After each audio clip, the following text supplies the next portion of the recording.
ஏசாயாவின் புஸ்தகம் 64ஆம் அதிகாரத்துல இங்க ஒரு கார்மெண்ட், இங்க ஒரு டிஃபைல்டு கார்மெண்ட், ஒரு தீட்டு துணி இருக்கு. இங்க ஒரு தீட்டு துணி இருக்கு. 64ஆம் அதிகாரம் 6ஆம் வசனம், நாங்கள் அனைவரும் தீட்டானவர்களைப் போல் இருக்கிறோம், எங்களுடைய நீதிகள் எல்லாம் என்னவா இருக்கிறது? அழுக்கான கந்தைகளை போல இருக்கிறது. கந்தையான தீட்டு துணி எது? நீதி. ஓகே, இப்ப நம்ம 65 வேண்டாம், 64:6 பார்ப்போம். இந்த பக்கத்துல கை வச்சிங்க, இன்னொரு வார்த்தை காண்பிக்கிறேன். வெளிப்படுத்தின விசேஷம் 19ஆம் அதிகாரம். வெளிப்படுத்தின விசேஷம் 19ஆம் அதிகாரம்.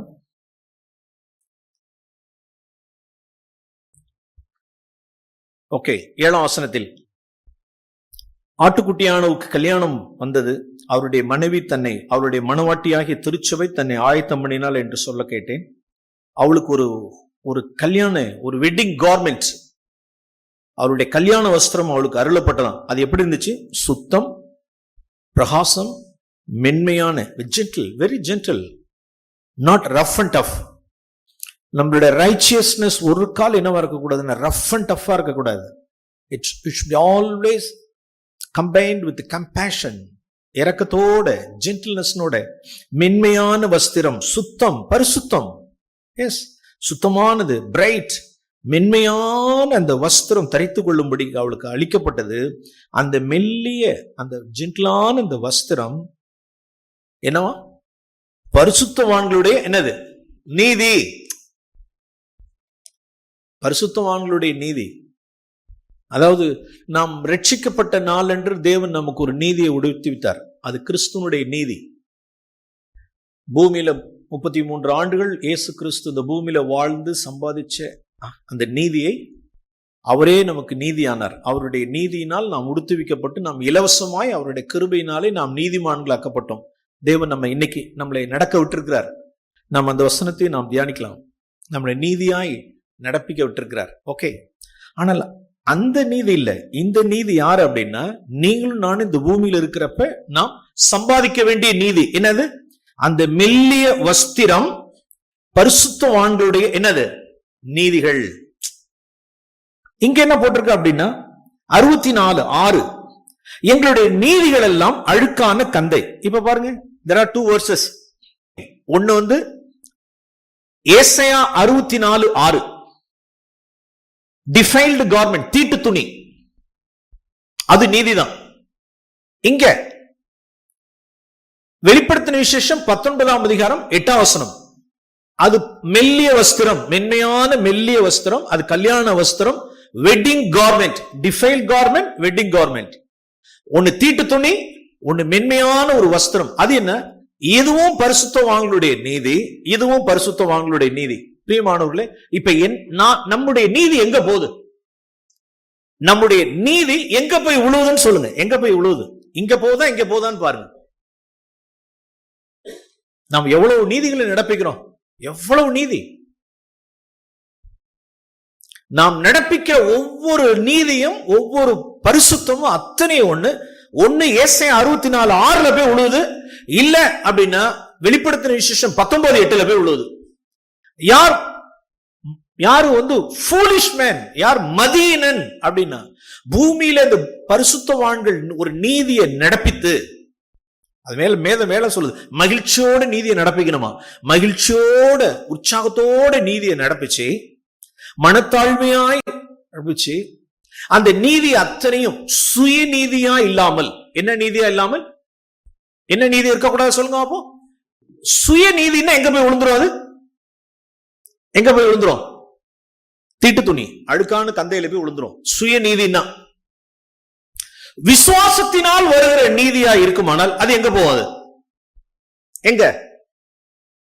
கல்யாண வஸ்திரத்துக்கு போகும். ஆமென். நான் உங்களுக்கு சொன்னேன், கொஞ்சம் யோசிச்சு பாருங்க. இப்ப பாருங்க, இதை சொன்னா நீங்க விளங்குவீங்க. ஒன்று சுயநீதி, பவுல் அப்போஸ்தலன் சொல்றாரு, ஒன்னு சுயநீதி, இன்னொன்னு விசுவாசத்தினால் வருகிற நீதி. அல்லது வேற சொன்னோம்னா, ஒன்னு வந்து அழுக்கான கந்த துணி, தீட்டான கந்த துணி, இல்ல அப்படின்னா கல்யாண வஸ்திரம். நம்மளுடைய நீதி ஒண்ணு இங்க போகணும், இல்லைன்னா இங்க போகணும். எதெல்லாம் அழுக்கான கந்தைக்கு போவோம் அப்படின்னா, சுய நீதி அத்தனை எதுல போய் விழுந்துரும்? அழுக்கான கந்த துணியில போகும். இப்ப நான் சொன்ன வரிசையா சொன்ன பாருங்க, சொன்னது அத்தனையும் எங்க சுய நீதி அப்படின்னு என்னைக்கு மேன்மை பாராட்டும். உங்களுடைய ஓன் ரைச்சியஸ்னஸ், சுய நீதி அப்படின்னு அது மேன்மை பாராட்டும். சொல்லல, இப்ப நான் சொல்லல, என்ன மேன் பிள்ளை வளர்த்திருக்க, நான் பிள்ளை வளர்க்கல, என்ன மேன் என்ன கடன் வாங்குற, நான் கடன் வாங்காம இருக்கேன் பார், நான் இப்படி இருக்கேன் பார், நான் இப்படி இருக்கேன் பார், நான் இப்படி இருக்கேன் பார், உன்ன மாதிரியா நான் இருக்கேன், உன்ன மாதிரியா நான் இருக்கேன், என்ன பார் என்ன பார் என்ன பார், நான் பிழைக்கல நான் பிழைக்கல நான் பிழைக்கலன்னு சொல்லிட்டு தன்னை மேன்மை போராட்டி அடுத்தவனை அப்பமா எண்ணுகிற எந்த நீதியும், எந்த பரிசேத்தனமான நீதியும் சுய நீதி. அந்த நீதி அத்தனையும் போய் அந்த அழுக்கான கந்தையில தான் விழும்.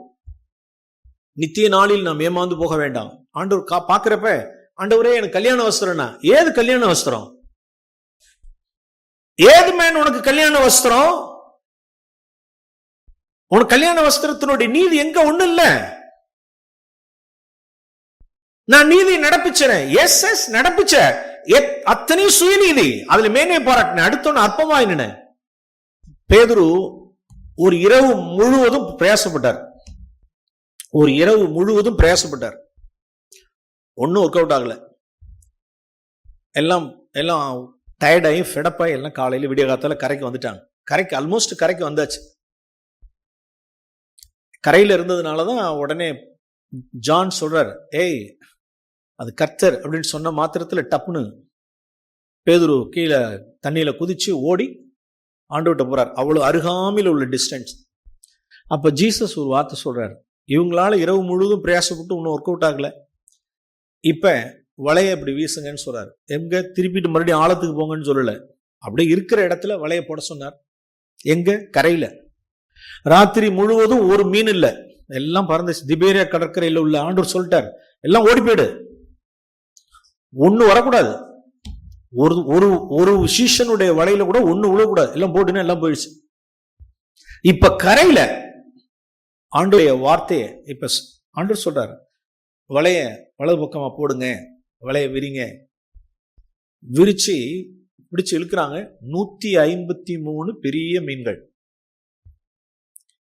இது எதுல இந்த இந்த 153 மீன் எங்கேருந்து வந்தது அப்படின்னா, தாங்க பிரயாசப்பட்டு ஹோல் நைட்டா தண்டு வலிச்சு தாம் பிரயாசப்பட்டு அடைஞ்ச நீதி இல்ல. அந்த 153 மீன்களும் 153 நீதிகளும் 153 153 நீதியும் எதனால உண்டானது? யாருடைய வார்த்தை நம்பி? ஆண்டவருடைய வார்த்தை நம்பி விசுவாசத்தினால் உண்டானது. By faith. இப்ப இழுக்கிறாங்க. இப்ப யாராவது பீட்டரோ இல்ல தாமஸோ யாராவது பார்த்து இப்ப தூக்கி விட முடியும்? சொல்லுங்க, தூக்கி விட முடியுமா? 153 மீன் எங்களுடைய பிரயாசம், என் சுய நீதின்னு சொல்றதுக்கு அதுலதான் இருக்கா? நகி ஒண்ணும் இல்ல, முடியவே முடியாது. ஆண்டவரே 153 மீன், இது எங்களால் என்னது உண்டானது அல்ல, எங்களுடைய சுயத்தினால் உண்டானது, எங்களுடைய பிரயாசத்தினால் உண்டானது அல்ல. ஆண்டவரே, இப்ப நம்ம சொன்னது போல இந்த பிள்ளைகளை பாக்குறப்ப, ஆண்டவரே இந்த பிள்ளைகள் இப்படி இருக்கே, சபையில இப்படி நிலைச்சு நிக்குதே, இப்படி கீழ்ப்பிடிஞ்சிருக்கே, இப்படி மன்னிப்பு கேட்க முடியுதே, இப்படி தாழ்த்த முடியுதே, இப்படி பரிசுத்தமா இருக்க முடியுதே, இப்படி சமாதானம் பண்ண முடியுதே, இப்படி ஒரு கடன் இல்லாம ஒரு பிழைக்க முடியுதே, இப்படி பண விஷயத்துல உண்மையா இருக்க முடியுதே. ஆண்டவரே, இது எங்களால் என்னது உண்டானது அல்ல, உம்முடைய வார்த்தையினால், உம்முடைய கிருபையினால், உம்மை விசுவாசிக்கிற விசுவாசத்தினால் உண்டானது ஆண்டவரே இந்த 153 நீதிகளும் அப்படின்னு சொல்றது. அவருக்கு மகிமையை கொண்டு வர்ற அத்தனை நீதி எங்க போகும் அப்படின்னா பரிசுத்தவான்களுடைய வஸ்திரத்துக்கு போகும். எங்கேயாவது நாம் ரகசியமாய் மேன்மை பாராட்டி அடுத்தவருடைய அற்பமா எண்ணி மேன்மை பாராட்டுகிற சுயநீதி அத்தனை அழுக்கான கந்தை. சோ நாம் ஜாக்கிரதையா இருப்போம். அப்ப நாம் மனுஷருக்கு வாசனையா இருக்கணுங்கிறது முதன்மையா இருக்க வேண்டாம். நம்மளுடைய நீதி, நம்மளுடைய பரிசுத்தம், நம்மளுடைய சகலமும் முதலாவது யாருக்கு கந்தகமா இருக்கட்டும்? முதல்ல யாருக்கு இருக்கட்டும்? தேவனுக்கு முதலாவது நற்கந்தகமா இருக்கட்டும். ஓகே, 2 கொரிந்தியர் 4ஆம் அதிகாரம் அந்த 14ஆம் வசனத்தை நாம் தியானிப்பதற்கு முன்னதாக 15ஆம் வசனம் எவ்வளவு முக்கியங்கிறத நான் சொல்றேன். நாம் தேவனுக்கு நம்மளுடைய காரியங்கள் அத்தனையும் நற்கந்தகமா இருக்கணும், மனுஷருக்கு அப்புறம் தான். 2 கொரிந்தியர் 4ஆம் அதிகாரம் 10ஆம் வசனத்திலிருந்து நான் இந்த வசனங்களை சற்று நான் மாற்றி நான் வாசிக்க விரும்புகிறேன். 2 கொரிந்தியர் 4ஆம் அதிகாரம். எப்ப நாம் கிறிஸ்து இயேசுவை அறிகிற அறிவின் வாசனையை வெளிப்படுத்த முடியும்? இந்த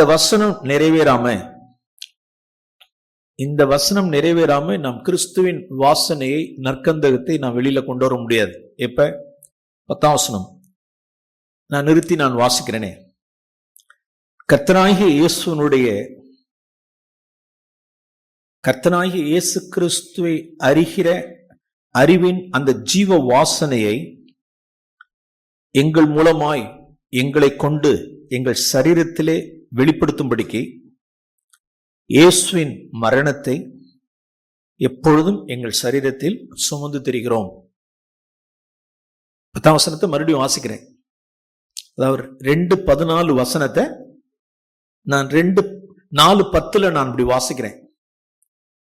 எங்களை கொண்டு அவரை அறிகிற அறிவின் வாசனையை வெளிப்படுத்துகிற தேவனுக்கு ஸ்தோத்திரம். அப்படி 2:14 இங்க கர்த்தராகிய இயேசு கிறிஸ்துவை அறிகிற அறிவின் அந்த ஜீவ வாசனையை எங்கள் மூலமாய் எங்களை கொண்டு எங்கள் சரீரத்திலே விளங்கும்படிக்கு இயேசுவின் மரணத்தை எப்பொழுதும் எங்கள் சரீரத்தில் சுமந்து திரிகிறோம். எப்படி எனில், சௌக்கியமான எங்கள் மாம்சத்திலே இயேசுனுடைய ஜீவன், அந்த இயேசுனுடைய ஜீவ வாசனை விளங்கும்படிக்கு, வெளிப்படுத்தும்படிக்கு உயிரோடு இருக்கிற நாங்கள் எப்போதும் இயேசுவின் நிமித்தம் மரணத்துக்கு ஒப்பு கொடுக்கப்படுகிறோம். இப்படி மரணமானது எங்களிடத்திலும், ஜீவ வாசனை அவரை அறிகிற அறிவின் வாசனையானது உங்களிடத்திலும் பேலன்ஸ் செய்கிறது. Praise the Lord. பிரியமானவர்களே, அப்ப 2:14 எப்ப நிறைவேறும்? எது இல்லாம 4:10 நிறைவேறாமல், இயேசுவின் மரணத்தை நம்முடைய சரீரத்தில் என்ன செய்யாமல், சுமந்து தெரியாமல் அவருடைய அறிவின் வாசனை வெளிப்படுத்த முடியாது. இந்த நலத தைல குப்பி, அந்த நலத தைலத்தினுடைய அந்த குப்பி மேல இருக்கிறதான காரியத்தை என்ன செஞ்சான், உடைக்கப்படாமல் ஒழிய அதனுடைய சீல்டு, அதனுடைய ஒரிஜினாலிட்டிக்காக, என்ன ஃபேக் எல்லாம் இருக்க, கவுண்டர் ஃபீட் இருக்கக்கூடாதுங்கிறதுக்காக அந்த ஒரிஜினல் நலத தைலத்தினோட மேல என்ன செஞ்சணும், சீலை உடைக்கணும். அதான் அதனுடைய ஒரிஜினாலிட்டி. டூப்ளிகேட் கிடையாது. ஒரிஜினல் அப்படின்னா அதை ஒரு சீல்டு, அது உடைக்கணும். அந்த குப்பியை உடைக்கணும். உடைச்சாதான் அந்த குப்பியிலிருந்து அந்த நலத தைலம் வெளியில வரும்பொழுது வாசனை வீசும். பிரியமானவர்களே, நாம் எல்லாரும் குப்பி தான். நாம் அத்தனை என்னது, குப்பி. நலத அலபாஸ்டர், அந்த ஆயில், அந்த குப்பி, அந்த பாட்டில், அந்த கண்டெய்னர். இப்ப நமக்குள்ளார இப்ப இயேசுனுடைய ஜீவன் உள்ளார இருக்குன்னு வச்சுங்க. இயேசுனுடைய ஜீவன் அந்த நலத தைலமாகிய, நலதமாகிய பரிசுத்த நலத தைலமாகிய அந்த இயேசுனுடைய ஜீவன் இப்ப உள்ளார இருக்கு. இப்ப அது வெளியில வரணும். அவரை அறிகிற, இயேசுவை அறிகிற அறிவின் வாசனை நீங்களும் நானும் எல்லா இடங்களையும் வெளிப்படுத்தணும். அப்படின்னா அந்த குப்பி என்ன செய்யப்படணும், உடைக்கப்படணும். அல்லது பால் இங்க என்ன சொல்றாரு அப்படின்னா, எங்களுடைய சரீரத்தை நாங்கள் மரணத்துக்கு ஒப்பு கொடுக்கிறோம், நாங்கள் சுயத்தை சாக கொடுக்கிறோம், மரணத்துக்கு ஒப்பு கொடுக்கிறோம். ஏன் அப்படின்னா இயேசுவோட ஜீவன் விளங்கும்படிக்கு. ஓகே, இதே வசனத்துல இப்ப பாருங்க, இந்த வசனத்தை எப்படி பார்ப்போம்? 10ஆம் வசனத்துல ஸ்தேவானை வச்சு இந்த இடத்துல பார்ப்போம். கர்த்தராகிய இயேசுவுடைய ஜீவன், இயேசுவை அறிகிற அந்த ஜீவ வாசனை ஸ்தேவானுடைய சரீரத்தில் விளங்கும்படிக்கு, ஸ்தேவானுடைய ஜீவிதத்தில், அவனுடைய வாழ்க்கையில் விளங்கும்படிக்கு, அவன் சரீரத்தை விளங்கும்படிக்கு இயேசுவின் மரணத்தை ஸ்தேவான் தன்னுடைய சரீரத்தில் சுமந்தார். ஓகே, நான் பைபிளை கரெக்டா வாசிக்கிறேன்னா நீங்க யாரை வச்சு படிச்சு பாருங்க, ஸ்தேவானே. அப்புறம் ஸ்தேவானை வச்சு படிக்க கூடாது, அப்புறம் யாரை வச்சு படிக்கணும் சொல்லுங்க? கரெக்ட், யாரோ சொல்றாங்க யாரை வச்சு படிக்கணும்? நம்மளை வச்சு படிக்கணும். ஓகே, அடுத்தது பாருங்க. எப்படி எனில் சௌக்கியமான எங்கள் மாம்சத்திலே இயேசுவை அறிகிற அந்த ஜீவன் விளங்கும்படிக்கு உயிரோடு இருந்த ஸ்தேவான் இயேசுவின் நிமித்தம் மரணத்துக்கு என்ன செய்யப்பட்டான்? ஒப்பு கொடுக்கப்பட்டான். இப்படி மரணமானது ஸ்தேவானிடத்திலும் ஜீவனானது டேஷ் இடத்திலும் பேலன்ஸ் செய்தது. நான் அந்த இடத்துல ஃபில்லிங் த பிளாங்க்ஸ் போட்டிருக்கேன். ஃபில்லிங் த பிளாங்க்ஸ் யாரிடத்துல பேலன்ஸ் செஞ்சு சொல்லுங்க? நான் அந்த இடத்துல கோடிட்ட இடத்தை நிரப்புக. பாருங்க 12. மரணமானது யாரிடத்துல? ஸ்தேவானிடத்திலும் ஜீவனானது இயேசு கிறிஸ்துவை அறிகிற அந்த ஜீவ வாசனை டேஷ் பேலன்ஸ் செஞ்சது. அந்த டேஷ்ல யார் போடுவீங்க? சவுல். யார்கிட்ட? வாலிபனாகிய யாரிடத்தில்? சவுலிடத்தில் பேலன்ஸ் செய்தது. ஆமென். பாருங்க, அவனை அடிச்சு கொல்றப்ப கல்லறிந்து கொள்ளுகையில் அவனுடைய வஸ்திரத்தை கழட்டி யார்ட்ட கொடுத்திருந்தாங்க? வாலிபனாகிய சவுலிடத்தில் கொடுத்திருந்தாங்க. அப்படியே பார்த்துக்கிட்டே இருக்கான், என்ன நடக்குது அப்படிங்கறதெல்லாம் பார்க்கறான். எவ்வளவு தேவன் பாருங்க, மன்னிக்கிறதுல ஒரு வல்லமை இருக்கு பாருங்க. That's a power in forgiveness. Jesus மன்னிக்கிறார், சிலுவையில மன்னிக்கிறார். ஒரு வாழ்நாள் முழுவதும் கர்த்தருக்கு பயப்படாத ஒரு கொள்ளைக்காரனுமா இருக்கிற ஒரு மனுஷன் அப்படியே அவனுடைய தேவன் உடைக்கிறார் பாருங்க. That's a power in forgiveness. மன்னிக்கிறது அவ்வளோ பிரியதான வல்லமை, அவ்வளோ பவர் ரிலீஸ் ஆகும். ஸ்தேவான் இடத்துல அதே மாதிரிதான். எல்லாரும் அவனை என்ன செய்யறாங்க? நெருக்கிறாங்க, அடிக்கிறாங்க, பல்ல கடிக்கிறாங்க, புறம்பே தள்ளுறாங்க, கல்லடித்து அவனை ரத்தம் உடைஞ்சு முழங்கால் படிட்டு தேவனை நோக்கி அவன் தொழுது கொள்கையில், பிதாவே, ஆண்டவரே, இவருடைய பாவங்களை இவர்கள் மேல் என்ன செய்யாதிரும், சுமத்தாதிரும். உயிரோடு இருக்கிறவன் தன்னை மரணத்துக்கு ஒப்பு கொடுத்தான். இப்படி மரணமானது ஸ்தேவானிடத்திலும் ஜீவனை இயேசு கிறிஸ்துவை அறிகிற அறிவின் வாசனை யாருக்கு வெளிப்பட்டது? சவுலுக்கு வெளிப்பட்டது. சவுல் பார்க்கறாங்க, இவ்வளவு பஞ்ச ஆகமங்களை படிச்சு நான் கரைச்சு குடிச்சாலும் என்னுடைய இருதயத்துல ஒரு மூர்க்கம் இருக்கே, ஒரு வைராக்கியம் இருக்கு, ஒரு கொலவெறியில நான் இருக்கேன், மார்க்க வைராக்கியம் கொண்டிருக்கனே தவிர இந்த ஜீவன் என் இடத்துல இல்லையே. இவ்வளவு அடித்து கொலை செய்கையில், கல்லெறிஞ்சு கொள்ளுகையில் இவன் முழங்கால் படிட்டு தேவனை தொழுது கொண்டு இவர்களை மன்னிச்சிருன்னு சொன்னானே, இந்த ஜீவன் அது யாரை அறிகிற அறிவின் வாசனை சொல்லுங்க? தேவனை, குமாரனை, இயேசு கிறிஸ்துவை அறிகிற அந்த அறிவின் வாசனை அவன் வெளிப்படுத்தினான். அது சவுலுக்கு என்னவா இருந்துச்சு அப்படின்னா பலனா இருந்தது. பிரியமானவர்களே, இந்த அழைப்பு எனக்கும் உங்க ஊருக்கும் உண்டு. நம்முடைய மாம்சத்தை, நம்முடைய சரீரத்தை நாம் சாக கொடுக்காமல், இயேசுவின் மரணத்தை நாம் சுமந்து திரியாமல், நாம் இயேசுனுடைய வாசனை இந்த உலகத்துக்கு வெளியில கொண்டு வர முடியாது. பிரியமானவர்கள், அது நம்மளுடைய அழைப்பு, அது நம்முடைய அழைப்பு.